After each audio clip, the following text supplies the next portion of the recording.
샬롬. 오늘은 산상수훈 그리고 팔복의 마지막 순서인 의를 위하여 박해를 받는 자는 복이 있나니 천국이 그들의 것이며, 이 말씀을 증거하면서 소망과 도전을 받길 원합니다. 핍박인 것입니다. 크리스찬들, 넌 크리스찬들 많은 사람들이 나름대로 나는 고난과 핍박이 있다고 그러는데, 과연 핍박받는 이유가 무엇인지, 그리고 어리석게 받는 고난은 무엇인지, 그리고 우리가 핍박받을 때 의로운 핍박이라면 그때 어떻게 행동해야 될 것인지, 그리고 그걸 핍박받으로서 패배자로서 삶이 끝인 것인지, 그렇지 않으면 약속하신 것처럼 우리에게 핍박받는 우리에게 큰 상이 있는 것인지를 증거하면서 소망과 위로받기 원합니다. 첫 번째, 핍박을 받는 이유. 여러 가지 세상에서 나는 핍박받고 세상 사람들이 내 마음 모른다고 그렇게 한탄할 수 있겠지만, 어떤 것은 의로운 핍박이고 어떤 것은 자기 자신의 그릇된 생각에서 오는 핍박일 수도 있습니다. 근데 성경은 정확하게 그리스도인에서, 예수 그리스도를 통해서 그로 인한 받는 핍박은 의로운 핍박이라고 합니다. 나로 말미암아 너희를 욕하고 박하고, 나가 누구겠습니까? 예수 그리스도죠. 예수 그리스도 때문에 욕을 받고 핍박을 받고 거짓으로 모함을 당하는 사람들에게는, 그 사람들에게는 복이 있다는 것입니다. 그래서 우리가 핍박이라는 것이, 고난인 것이, 지금 내게 닥치는 것이, 어려움이 내 잘못인 것인지 아니면 의로운 것인지 핍박인지 구별하는 그 기준은 예수 그리스도를 때문인 것인지 아니면 나의 판단 때문인지를 한번 돌아보시면 되겠습니다. 그래서 사도 바울은 예수 그리스도를 핍박했고, 또한 반대로 예수 그리스도 때문에 핍박을 받은 아주 드라마틱한 사람입니다.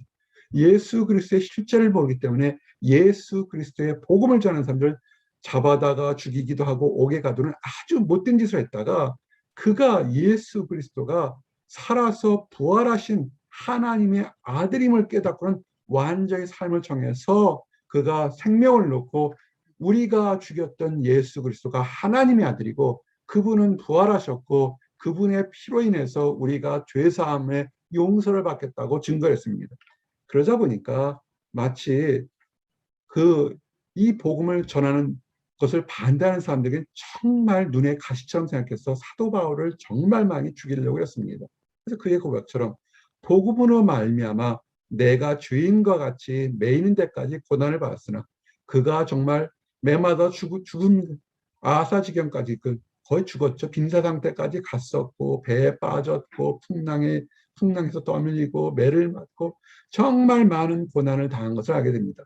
그러나 사도 바울의 고백처럼, 그러나 그렇게 많은 고난과 핍박을 받았지만 하나님 말씀은 절대로 속박당하지 않고 오히려 살아서 생명력 있게 전파되었다는 것을 알게 됩니다. 복음으로 말미암아서 그는 고난을 받은 것을 오히려 즐거워했습니다. 그리고 많은 사람들도 복음 전파를 위해서 핍박을 받게 됩니다. 이 동네에서 너희를 박해하거든 저 동네를 피하라. 지혜롭게 하십시오. 우리가 직장 내에서, 가정 내에서, 사회에서 복음을 전하지 않고 언젠간 되겠지, 그렇진 않습니다. 전해야 됩니다.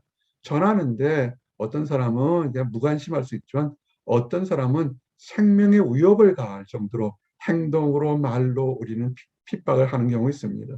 지금 주변에 세계 정세에 보게 되면 군사적인 정권이 병변이 일어나서 믿는 사람들이 이제는 믿는다는 크리스찬 하나로만 존재로서 목숨을 잃어버린 위기에 있습니다. 그럴 때 어떻게 할까요? 그냥 앉아서 죽을까요? 아닙니다. 피할 수 있으면 피하라는 것입니다. 피해서 복음을 전하는 것입니다.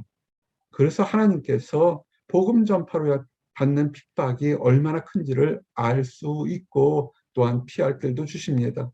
그리고 또한 환영받지 못해도 70년대, 80년대, 90년대 같으면 복음을 전하면 대한민국 같은 경우는 그 복음이 흥황했습니다. 교회가 여기저기서 일어났습니다. 그러나 어느 순간부터 전하는 사람들의 모습에 문제도 있을 수 있고, 또한 그들의 삶과 일치되지 않은 모습 때문에, 또 여러 가지 많은 이단 사슬의 부흥 때문에 그런지 모르겠지만 이제는 환영받지 못하는 곳에 있습니다.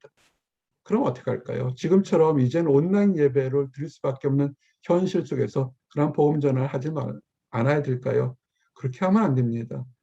마가복음 말씀처럼 너희를 영접하지 아니하거든 너희 말을 듣지도 아니하거든 거기서 나갈 때 발 아래 먼지를 떨어버려 그들에게 증거를 삼으라. 미련 갖지 마십시오. 복음을 전하고 사랑을 전하는데 듣지 않으면 여러분들은 거기에 대해서 미련을 가지실 필요는 없습니다. 억지로 인색함으로 복음 전하려고 하지도 마시고 사랑을 전하는데 듣지 않으면 그 사람은 아직 때가 아닌 것입니다. 툴툴 털어버리십시오. 마음의 때도 미움도 원망도. 어떤 사람은 억지로 어떤 사람이 복음 전하려다가 듣지 않으면 막 질투하고 시기가 원망합니다. 말씀을 전했는데 왜 아멘 하지 못해? 뭘 했는데 뭘 하지 못해? 왜 하나님을 알지 못할까? 그것도 영적인 교만일 수 있습니다. 우리는 전하면 되는 겁니다. 듣지 않는 것은 그 사람의 소가 아니고 하나님이 심판하실 겁니다.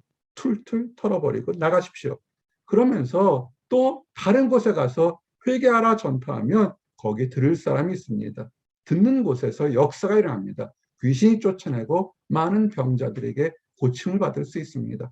환영받지 못해도 복음을 증거하시면 됩니다. 꾸준하게 복음 증거하십시오. 사람들의 판단에 사람들의 반응에 이로일비하지 마십시오. 우리는 사람들의 반응을 위해서 복음을 전가하거나 또는 말씀을 증거하는 것이 아니라 하나님을 위해 사는 것입니다. 그럴 때 받는 것이 핍박이 있고 그럴 때 받는 것이 순종인 것을 늘 깨달으시기 바랍니다. 그런데 어리석으로 받는 고난이 있습니다. 작은 목자가 직장 생활 30년 30대 40대 직장 생활할 때 가장 많은 도전들이 이런 겁니다. 직장 생활하는 사람들이 직장 내 크리스찬들이 어떻게 행동해야 될까? 어떤 경우는 올바르게 행동한 것도 있지만 직장이 교회는 아닙니다. 그런데 직장과 교회를 동일시해서 어리석은 행동으로 인해서 복음 전하는 사람들을 오히려 전할 대상들에게 절대 예수 믿지 않겠다는 것도 참 많습니다. 크리스찬들이 거룩하고 크리스찬들이 다른 사람 모습보다 더 엄숙하고 거룩해지는 이유가 있는데 오히려 세상의 유혹에 빠집니다. 유학생의 신분이나 이민자의 신분에서 믿지 않는 친구들의 꼬임에 속해서 그럴 수 있지. 아무도 안 봐. 너와 나만의 비밀에서 범죄와 타락하는 경우 있습니다. 근데 그런 사람들이 다른 사람한테 복음 전하면 효과가 있을까요? 효과 없습니다. 오히려 너나 잘하라 소리를 듣습니다. 그래서 베드로전서 말씀에 너희 중에 누구든지 살인이나 도둑질이나 악행이나 남의 일로 간섭하는 자는 고난을 받지 말려니와 어리석게 고난받는 것을 보면서 나는 주를 위해서 희생했다 하지 마십시오.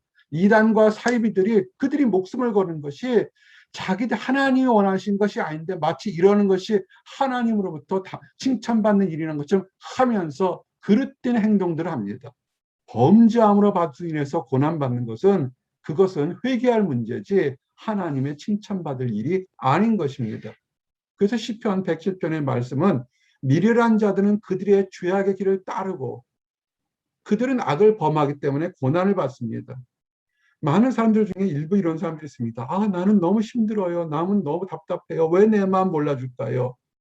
미련한 자들의 길을 따르기 때문에 그렇습니다. 뭐가 할까요? 미워하고 원망하고 시기하고 다투고 증오하는 세상 사람들의 길을 가면서 나는 하나님의 일을 하겠다고 생각하니까 답답하죠. 어느 목사님이 신방을 가고 복음을 전하면 다 배척당하고 멸시하고 천대받아서 너무 힘들다고 울었습니다. 그러다가 이 말씀을 묵상하다가 그가 완전히 달라졌습니다. 하나님에서 내 자신의 이득을 위해서 내 자신의 평가를 위해서 복음을 전하다 배척받는다면 내가 문제가 있겠지만 정말 사심 없이 하나님을 위해서 복음을 전할 때 핍박받고 배척받고 조롱받고 반응이 없는 것이 당연한 것인데 그것이 오히려 기뻐해야 될 것인데 미워하고 원망했던 자신을 보고서 아하 마귀에게 속았구나. 그것을 깨달아서 그 목사님이 성도가 있든 없든 즐겁게 봉사하고 하나님을 했다는 그런 얘기가 있습니다. 그래서 어리석은 고난과 의로운 고난이 구별할 줄 알아야 됩니다. 우리 삶에서 어제도 상담할 때 이런 일이 왜 있습니까? 제가 혹시 죄 때문에 그런 것입니까? 아니면 주님께서 다른 뜻이 있습니까? 라고서 어제 1시간 가까이 상담을 했습니다. 죄가 있어서 매를 맞고 참으면 무슨 칭찬이 있으리요? 돌아보셔야죠. 남보다 힘들고 어렵고 고난과 재난이 오게 되면 돌아보셔야 됩니다. 무엇 때문일까? 범죄한 것이 있고 감춘 것이 있고 미움이 있으면 회개를 하셔야죠. 하나님은 돌이키기를 위해서 고난을 줄 수가 있습니다. 그런데 그렇지 않은 거라면 그거는 하나님의 변장된 뜻이 있는 거니까 완전히 다른 차원의 얘기입니다. 선을 행했습니다. 말씀도 전하고 사랑도 베풀고 또한 그들에게 대화도 들어주고 물질도 또 마음으로 불었는데 돌아오는 것이 냉랭하게 시베리아 벌판처럼 반응이 없을 때 있습니다. 실망할 수 있고 낙심할 수 있죠. 그런데 그럴 때는 참으셔야 됩니다. 아하, 그러면 오히려 하나님 앞에서 아름다운 상급이 있다는 것을 늘 기억하십시오. 그래서 만약에 우리에게 지금 핍박이든 고난이든 어려움이든 외로움이든 답답함이 쭉 몰려왔을 때 그리스도 때문에 그렇다 그러면 우리는 삶을 바꿔야 됩니다. 핍박받을 때 올바른 성도의 모습은 뭐냐면 예수님을 따르는 삶인 것입니다. 예수님께서 이스라엘 백성들의 복음을 전할 때 생판 모르는 복음을 전하지 않았습니다. 왜냐하면 구약시대 때부터 하나님이 모세와 그 모든 아브람 모든 후손들에게 전해준 그 율례가 있습니다. 그 율리에 따라서 이스라엘 백성들이 이해하도록 했습니다. 뭡니까? 죄를 지은 백성들을 위해서 대제사장이 무지한 죄가 없는 흠 없는 짐승을 죽여서 피는 하나님 앞에 지성소 앞에 성소에 들어가고 육체는 밖에서 불태워버리는 것입니다. 무지한 동물은 죽어서 피는 성소에 들어가서 그 이스라엘 백성들의 죄 사함을 사하는 기도로 대속물로 쓰는 것이고 육체는 죽어서 고통을 당합니다. 그래서 예수님께서 어떻게 했습니까? 무지한 하나님의 희생양으로서 죄 많은 이스라엘 백성들을 위해서 십자가에 피를 흘리신 것입니다. 그리고 육신은 십자가에 아주 처절하게 고통받아 죽은 것입니다. 그것처럼 그 예수의 피 때문에 우리가 죄사함을 받고 예수의 피 때문에 우리가 용서받고 새롭게 살 수 있고, 그러나 예수님은 채찍에 맞고 십자가에 가장 처참하게 멸시당하면서 죽었을 것처럼 우리의 삶도 그런 치욕을 짊어야 되는 것입니다. 무슨 치욕일까요? 예수 그리스도를 위해서 때로는 죽음까지도 감당할 수 있는 고통을 기뻐하며 가자는 뜻인 것입니다.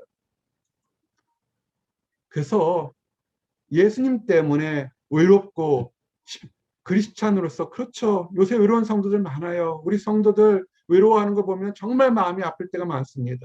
크리스찬이기 때문에 세상에 밖에 다른 사람들처럼 허랑방탕하게 못된 방법으로 그들의 외로움을 해결하려고 하는 사람들 참 많습니다. 근데 올바른 방법으로 하나님 때가 되면 주시겠죠. 하나님 기다리는 사람들. 그런데 외롭고 하나님 방법 따르는데 못된 사람들이 조롱해요. 너는 뭐 때문에 못하고, 너는 뭐 때문에 못하고, 뭐 때문에 못하고. 정말 못됐습니다. 도와주지도 못하면서. 그러나 이렇게 예수님 안에서 합당한 방법으로 살아가려는 사람들을 그걸 기뻐하시기 바랍니다. 사도들도 제자들도 그들이 힘들고 어렵고 가난함 당하고 도피당할 때도 오히려 나는 예수 안에서 하나님의 백성으로 인정받은 것을 기뻐했다는 것입니다.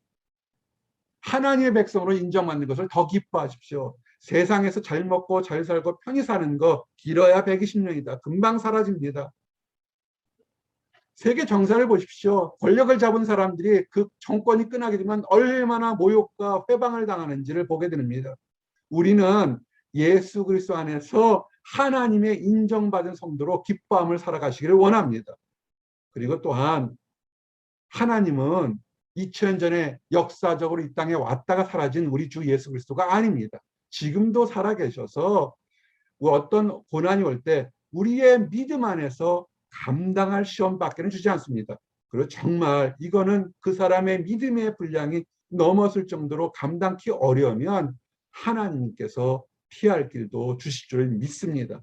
여태까지 수많은 성도들과 사도들에게 하나님은 감당할 만한 믿음을 주셨고, 또한 감당치 못할 시험 당할 때는 피할 길을 주셨던 것을 우리는 역사적으로 간접적으로 알 수 있습니다. 나와 여러분에게 고난 당할 때 그 고난을 이길 만한 믿음을 주시거나 피할 길을 주심을 믿습니다. 기뻐하십시오. 그리고 중요한 것은 하나님 때문에 받는 우리가 어려움이 있습니다. 고난이 있습니다. 변장된 축복을 깨달으십시오. 고난당하기 전에 내가 그릇 행하였더니 이제는 주의 말씀을 지키나이다. 아멘. 시편 119편의 이런 고백은 그래도 희망이 있고 그래도 하나님께서 왜 고난을 주셨는지를 깨닫게 되는 그 의미가 됩니다. 고난당한 것이 내게 유익이라 내가 주의 윤례들을 배우게 되었나이다. 어려움이 보니까 아하, 이것이 내가 잘못한 것 때문인지 아니면 하나님이 요백에 주신 변장된 축복 때문인지를 구별해서 주의 말씀을 통해서 아, 내가 지금 인내하고 내가 잘못한 것은 버릴 수 있는 그런 것을 깨닫게 됨을 위해서 변장된 축복임을 깨닫게 되는 것입니다. 그리고 고난을 통해서 우리가 믿음이 더욱더 정결케 되는 것입니다. 연단을 받아 스스로 정결케 하면 하나님의 백성들 수많은 사람들이 남과 같지 못하는 어려움 속에 있을 때 오히려 거룩하고 온전하고 깨끗한 믿음을 내서 사람들이 뭐라는 것에 신경 쓰지 마십시오. 왜 사람들이 인정하고 칭찬하는 것에 신경 쓰십시오. 그거는 마귀들이 속삭이는 것입니다. 믿음이 좋은 것이 아니에요. 하나님이 활동하는 것이 아닙니다. 돌아보십시오. 수많은 열두 사도들, 수많은 제자들이 세상 사람들의 인정과 칭찬받는 사람 누가 있습니까? 우리 주님 예수 그리스도까지도 수많은 기적과 이적을 행했지만 십자가에 달릴 때 조롱과 회방을 당한 것을 기억하십시오. 그런데 왜 우리들은 세상 사람들로부터 인정받지 못해서 안다라는지 모르겠습니다. 오직 지혜 있는 자는 깨달으리라. 인정받지 못해도 주님이 나와 함께 하심을 깨달으면 그것이 참된 지혜인 것입니다. 그것이 거룩하게 되는 것입니다. 그리고 놀라운 것은 핍박받는 사람이 하나님 안에서 온전하고 믿음 가는 사람은 상이 있습니다. 오늘 말씀이 그거죠. 의를 위하여 박해를 받는 자는 복이 있나니 천국이 그들의 것입니다. 아멘. 우리는 세상 사람들은 칭찬받고 인정받고 물질을 얻으려고 합니다. 뭔가를 얻으려고 합니다. 얻으면 좋죠. 칭찬받고 사랑받으면 좋습니다. 맞습니다. 하지만 그것이 영원하지 않지 않습니까? 때로는 그 사랑을 준 사람이, 사랑을 나눈 사람이 반대편로 미움도 줄 수 있다는 것을 우리는 알고 있습니다. 그런데 하나님을 위해서 핍박받는 사람에게는 우리가 갈 수 없다고 생각하는 정말 위대하고 거룩한 천국을 그들에게 주시겠다고 약속했습니다. 우리 주님 예수 그리스도께서 부활하지 않으셨다면 이 말은 거짓말입니다. 우리 주님 예수께서 하나님의 아들이 아니라면 이 말은 거짓말입니다. 그런데 예수 그리스도가 하나님의 아들이시고 예수 그리스도가 부활하시고 지금도 우리와 함께 계시고 때가 되면 우리가 다 그를 예수님을 보게 될 것이기 때문에 의를 위하여 핍박을 받는 자가 천국이 그들의 것임을 정말 축복이라는 것을 알게 됩니다. 그리고 중요한 것은 교회를 다닌다고 하나님을 안다고 주여 외치는 자마다 다 하나님 나라에 들어가는 것이 아닙니다. 하나님의 뜻대로 행한 사람만이 들어갈 수 있는 것입니다. 이거 정말 기쁜 일이며 굉장히 무시무시한 얘기입니다. 핍박받고 남보다 잘되고 남보다 형편하고 우리는 복그러면 남보다 형통하고 남보다 큰 집에 살고 남보다 평안하고 남보다 빨리 뭘 가는 것을 복이라 생각하는데 그렇지 않다는 것입니다. 주의 이름으로 그들도 기도했을 겁니다. 주의 이름으로 응답받을지 모르겠습니다. 그러나 그것이 과연 주의 이름으로 받은 것인지 사단마귀 이름으로 받은 것인지를 구별해야 됩니다. 하나님의 뜻대로 주의 이름으로 온전히 고난받았을 때 믿고 참고 기다리는 사람이 하나님의 뜻대로였기 때문에 그 사람만이 천국에 갈 수 있다는 것입니다. 그리고 천국에 들어가는 것 자체만으로도 우리에게는 너무너무 큰 상인데 하늘의 천국에 들어갈 때 우리에게는 우리가 생각지 못한 큰 상이 있다는 것입니다. 아마 그때 나와 여러분들이 입이 쩍쩍 벌어질 겁니다. 천사와 같은 모습에서 정말 하나님 안에서 우리가 참고 기다렸던 것이 정말 정말 정말 정말 정말 잘했다 하는 것을 알 수 있도록 큰 상을 우리가 받게 될 것입니다. 성경에는 여러 가지 상이 있지만 크게 두 가지, 하나가 의의 면류관을 받는다는 것입니다. 면류관이 뭡니까? 왕과 왕비들, 정말 귀족 중에 귀족들만이 받을 수 있는 황금 면류관이 그것이 면류관인 것입니다. 상징이죠. 가장 귀한 사람이라는 것. 근데 사도 바울의 고백처럼 내가 모든 핍박과 고난과 환난 속에서도 복음을 전하고 이제 죽을 때가 됐는데 그러나 이유는 나에게 올바르게 살았다, 의롭게 살았다, 칭찬받는 종이 된 의의 면류관이 앞에 있다는 것을 고백하게 됩니다. 우리 열심히 살아야 됩니다. 마지막 때까지 복음 전하셔야 됩니다. 직장 내에서도 가정 내에서도 복음 전하셔야 됩니다. 우리가 코로나 역병 때문에 사람을 만나지 못합니다. 인터넷을 통하거나 유튜브를 통하거나 다른 메일을 통해서라도 복음을 전할 수 있습니다. 돌아오는 반응이 싸늘하고 때로는 광신자처럼 못된 취급받을 때도 있습니다. 실망하지 마시고 복음을 전하십시오. 그 중에 누군가는 듣게 됩니다. 그 중에 누군가는 하나님의 이름으로 변화될 수 있습니다. 그래서 마지막 때에 돌아와서 잘했다 칭찬받는 의의 면류관 받는 나와 여러분이 되시기를 원합니다. 그리고 중요한 것은 이 세상의 왕들이 살아있을 때 왕 면류관처럼 기뻐했지만 우리는 이 땅부터 천국에 들어가서 영원히 살게 되는 것입니다. 늙지도 않고 이별도 눈물도 아픔도 싸움도 없는 곳에서 복이 있다는 것입니다. 시험을 참는 자는 복이 있나니 참으십시오. 외로운 것 참으시고 답답한 것 참으시고 두려운 것 참으시고 그리스도 예수 이름으로 참으십시오. 남들과 다 같지 않아도 됩니다. 사도 바울이 얘기했잖아요. 그 사도 바울도 외로웠어요. 사도 바울도 힘들었습니다. 그러나 시험을 찾는 자는 복이 있나니 우리에게는 생명의 면류관을 주신다는 것입니다. 우리는 생명의 면류관을 받을 그런 축복의 사람인가 하시고 우리 삶을 디그니티를 가지고 새롭게 사시기를 원합니다. 이제 말씀을 정리합니다. 복음을 증거를 해보지 못했고 복음을 활용하지 못한 사람은 박해가 뭔지를 모릅니다. 말씀을 증거하고 말씀대로 살려고 하는 때 세상이 악해질수록 더 차별받고 무시받고 멸시받고 회방받는 것이 많습니다. 하나님의 말씀대로 살 때 멸시받고 핍박받은 사람들 그분들 복이 있습니다. 그리스도인에서 핍박을 받는 거기 때문에 핍박이 올 때 예수님을 따르면서 변장된 축복을 알고 기다리고 인내하시기 바랍니다. 그 이후에 이 세상에 어떤 것도 줄 수 없는 거룩한 의의 면류관과 생명의 면류관 그것을 천국에서 누리는 기쁘고 복된 삶을 살게 될 것입니다. 그 이 복된 삶을 누리는 나와 여러분이 되시기를 원합니다. 기도하시겠습니다. 하나님 감사합니다. 사도 바울의 일생을 돌아봅니다.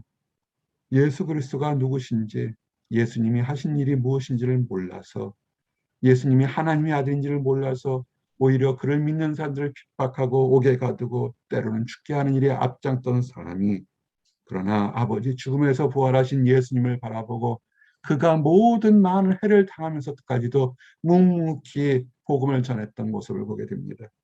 아버지 우리들의 삶도 예수 그리스도를 따라서 기쁠 때도 있고 고난받을 때 그 모든 것에서 감사할 수 있도록 인도하여 주시옵소서.